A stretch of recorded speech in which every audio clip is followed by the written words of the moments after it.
How has Broadway been compared to what you might have dreamed it would be? Well, I didn't dream necessarily of being on Broadway. I just wanted to write my songs and be on stage. But when I had this opportunity, I thought, well, this is something I've never done. I'd love to give it a chance. So I'm very excited. I'm very honored. I'm very proud that my very first thing, at least I got nominated for lots of wonderful things. And we have a wonderful show and a wonderful cast, and they're making me look awfully good. We're talking with Geoffrey Rush, who was nominated for Best Actor in a Play for his remarkable performance in Exit the King. And I have to say, I was just awestruck by the physicality of what you were doing on there, as well as the text. Tell us what it's like playing that part 8 times a week. It's a bit of a workout, but,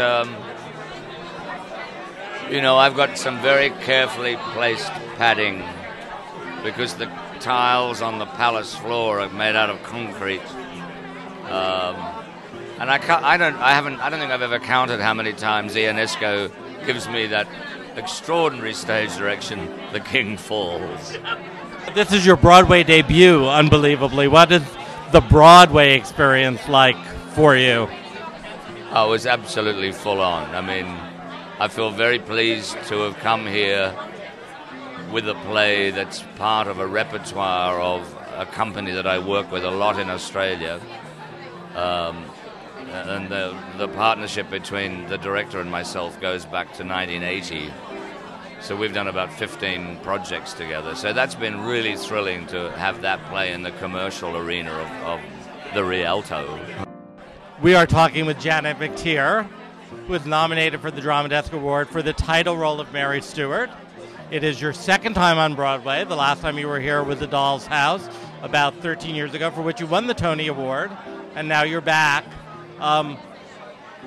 Is it a different experience the second time around?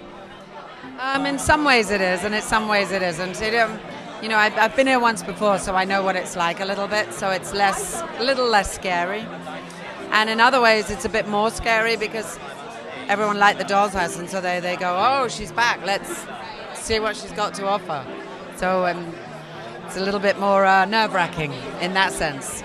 But I'm having a great time, and of course I've made good friends here now, so it feels a little more like coming home. I enjoy it. I love it here. I do have to ask you, is for many minutes in the play, you were in the middle of a very strong rainstorm. I've heard you say that you think that's the most fun part of the play. Why? It's great fun because it's so spectacular to watch. I know it looks great, and it's surprising in a classical play, and it's fun to do. Has it been the Broadway experience you expected? No, it's far, far better. It's been 46 years since I've been on Broadway, and I did not expect to love it this much. It's very different than movie making.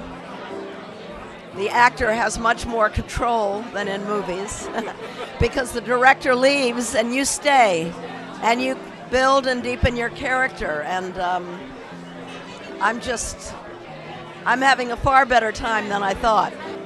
I'm usually someone that goes to bed by 9 and gets up at 5 in the morning, so I've had to flip my whole life around.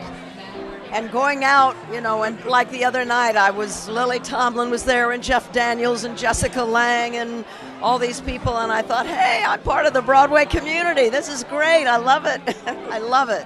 We are talking to the 3 stars of 9 to 5, all nominated against each other here as Drama Desk for Best Actress: Megan Hilty, Allison, Janney, and Stephanie J. Block, who are talking to us right after their opening night. So let's talk a little bit about what last night was like. You've all had Broadway nights, but was it anything like this one? This is my first Broadway musical opening, and it's different than any other opening I've ever had. It's kind of like Christmas and I don't know what else. There's so many things wrapped into one. And getting hit by a car. And getting hit by a car. Getting hit by a car, all in one night. Yeah. When the vamp started, when the show started, and we heard the audience cheering, it made me cry. I couldn't believe that kind of energy. Is you don't feel that too often, too many times in your life. That kind of energy exchange between it was an really audience. emotional. Yeah, it was. We are talking to Will Swenson and to Bryce Ryness, who are both nominated for their work in the amazing, amazing revival of Hair. Is it as much fun being on that stage as it looks like when we're in the audience? It is a stupid amount of fun. I keep telling my friends that I can't believe they're paying me money just to go out and play grab ass all night. It's really fun. Yeah, it's really fun. This is a 4-person play, and so the weight of an hour and a half is carried equally by the 4 of us, so that's fantastic. And it's so much fun, and the audience is, we send something out, and they're sending the energy back. So even though the play rises to incredible heights and terrible lows, I always feel we're constantly being rejuvenated by the audience, and it's got me, Jeff Daniels, Hope Davis, and James Gandolfini, so I'm never alone out there. It's all of us. We are talking to Bill Irwin, who was nominated for a Drama Desk Award for Best Actor in a Play for Vladimir, or shall I say Didi, in Samuel Beckett's Waiting for Godot. It's a remarkable performance. It's a remarkable production. I know it's a show you've wanted to do for a long time, so how did the reality live up to the anticipation? Well, to quote Mr. Nathan Lane, it's the hardest play we've ever done. So he said it's the hardest he's ever done, and I agreed with him.